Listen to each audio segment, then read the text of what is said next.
All right, so today we're going to be talking about properties of logarithms, and we're going to be expanding and condensing logarithms. So the main thing is that there's three of them. There's a product rule, a quotient rule, and there's a power rule. All right, so probably you're going to see it in expanded form, which means a longer version of it. So in order to do the product rule, you have to have the same base. So whatever your base is, if I have log base b of x plus log base b of y, okay, I would need to make sure that these have the same base. So whatever my base is, it'll stay the same. And because I'm adding, I'm going to take my x and y, I'm going to multiply them. So we call it x times y, which is why it's called the product rule, because product means to multiply. Very similar to that is the quotient rule. The only difference is you're going to see subtraction in the middle. So as long as you have the same base, if they're subtracting, we can combine them into one logarithm with the same base, and we're going to do x divided by y. This is called the condensed version. Condensed means make it smaller. All right, the last thing is the power rule.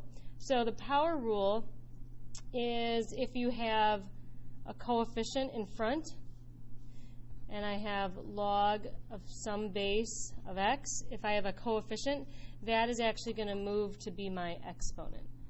So this is log base b of x to the y power. All right, so we're going to use one of these three rules to do all these problems. So it says express as a single logarithm. This basically means to condense it. Okay, so if I see addition, that tells me to use the product rule. As long as it's base 6, I'm going to keep it as log base 6, and I'm going to do 9 times 4. So how much is 9 times 4? That's 36. All right, so now I need to think of how do I do log base 6 of 36. So this is what we did yesterday. We think 6 to what power equals 36. Now if you know your exponents, then you know that your answer is 2.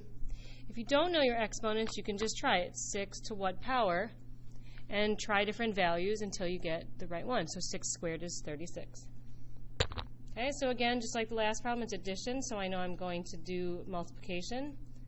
I keep my base as 2, but I multiply 32 times 2. So that's 64. So it's log base 2 of 64. So now I need to think of 2 to the what power is equal to 64. So that answer is 6. And again, if you don't know, try 2 squared, 2 to the third, 2 to the fourth, 2 to the fifth, until you get to 64, which is what we wanted. So the answer is 6. Okay? Now if you notice, the next two problems are subtraction. So that's going to be our quotient rule. If you see subtraction, you actually just divide. So it's log base 5, and I need to do 100 divided by 4. This one is log base 7 of 49 divided by 7. So it's always the first number divided by the second number. So it's log base 5 of 25, log base 7 of 7, and then you should be thinking 5 to what power gives me 25? 7 to what power gives me 7? All right, so 5 to what power gives me 25 is 2. 5 squared is 25. 7 to what power gives me 7 is 1. If I want to keep it the same, I raise anything to the first power, and it should still be the same number. Okay, when you're ready, flip over to the back. And then this is going to use our last rule, which is the power rule.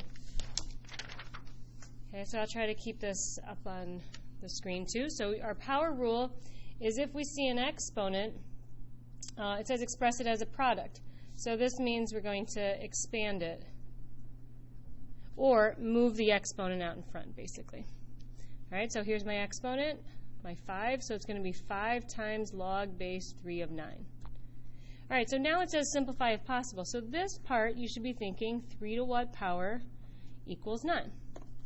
Okay, so 3 squared equals 9. So this part is 2, but then don't forget you still have that 5 there. So 5 times 2 is 10. Okay, so anytime you see an exponent, it moves out in front as a coefficient. So 3 times log base 2 of 8. Now you have to do this part. 2 to what power gives me 8? That's 3. So then 3 times 3 is 9. This one, I move the 6 out in front. 6 times log base 2 of 32. So I need to know 2 to what power gives me 32? That's 5. So 6 times 5 is 30. All right, last couple problems. Now this one, number 8, is missing a base. So remember, all of them that have a base, you know what your base is. The implied base is 10. So I would suggest filling that in. Okay, so now we do 2 times log base 10 of 1,000. Figure out what is 10 to the whatever power equals 1,000. So that's going to give me 3. So now I need to do 2 times 3, which is 6. Sorry about that. All right, and then I'm going to take my 5. 5 times log base 2 of 1/8. So 2 to what power gives me 1/8? So we had one like this yesterday. If I want to move it to the denominator, I need a negative exponent. 2 cubed would give me just regular 8. So 2 to the negative third, that gives me 1/8, where the 8 would move to the bottom. So this is negative 3, and then don't forget that 5 is still there, so it's negative 15. All right, last one, we've got an 8 log base 36 of 6. All right, so now this one's a little tricky. 36 to what power gives me 6?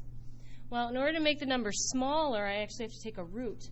The square root of 36 is 6. This means I can make it 36 to the 1/2 power. That's something we did back in Chapter 7. So this answer is 1/2, and we've got 8.